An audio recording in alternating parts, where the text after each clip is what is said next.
day. I am John Miguel Jesus. So today I will demonstrate on how or the proper way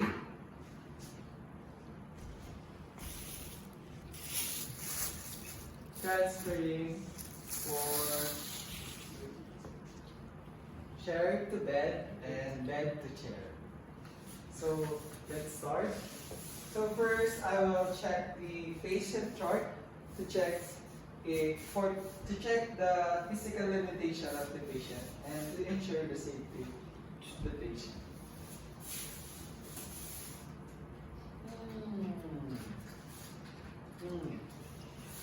Next, after checking the patient chart, I will gather all my equipment that I need, which is the chair. Assume nyo na lang po if may belt. Dapat may belt. Then, hand hygiene. And wear my gloves. I will wear my gloves.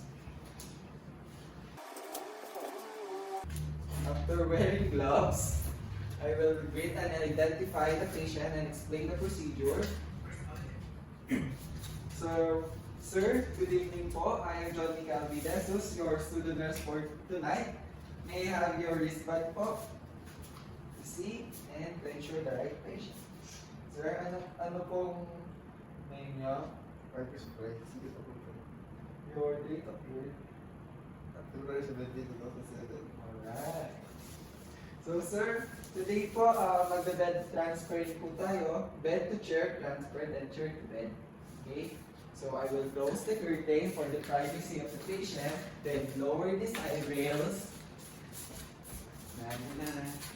Then lower the bed para hindi ako mahirapan. Then after that, proceed na po ako sa first procedure na dapat po gawin. Which is, sir, hawakan niyo po kayo, no? Gagay po kayo. Then cross niyo po itong legs niyo. Gagay po yung head niya. Sir, please cooperate po. Then, hawak po kayo dito.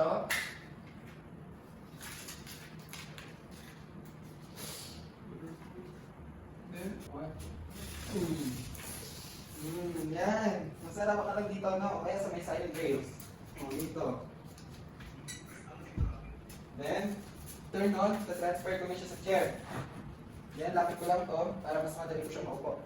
So, hawak po kayo dito sa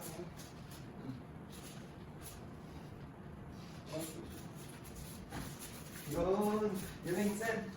Nice one. Lagyan natin to. Then, ayun na yung bed to chair. Ngayon, gawin natin yung chair to bed. Ganun lang, same procedure lang. Rocky.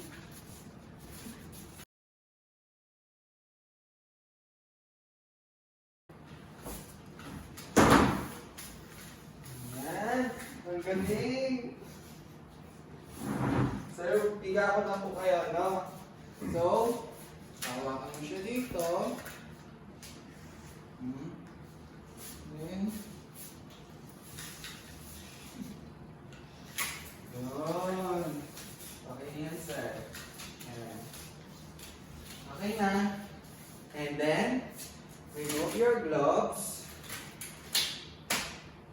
Kasi nasa, na-imagine mo na yung side legs yan. Diba?